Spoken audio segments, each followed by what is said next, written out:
جوهرة بلون البحر لا مثيل لها. الباص الخشبي أحد الملامح الخاصة بوجه البصرة، أيقونتها وأسطورتها الحية الخالدة.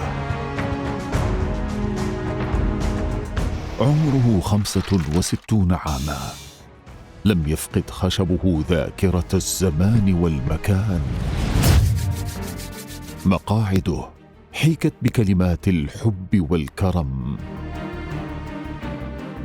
لتؤرخ ثقافتنا العربية الأصيلة وأشكال كؤوس البطولة التي رفعت.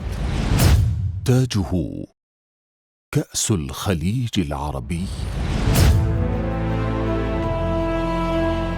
قاعدة الكأس أهديت من أقصى أشجار مدينة دهوك،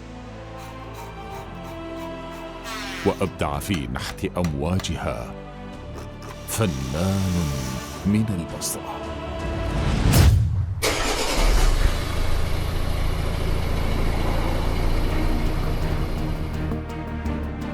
تهفو إليه القلوب أينما حل وارتحل، وتستقبله كالملوك في مواكب فرح في كل المدن، لأن فوق رأسه أعلام إخوته العرب.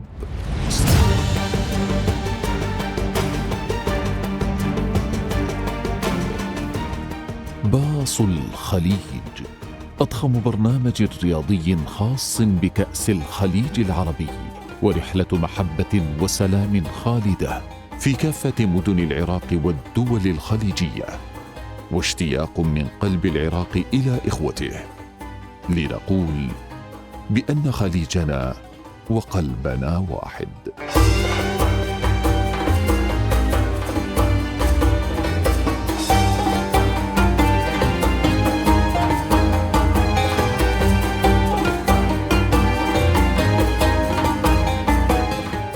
باص الخليج يجمعنا.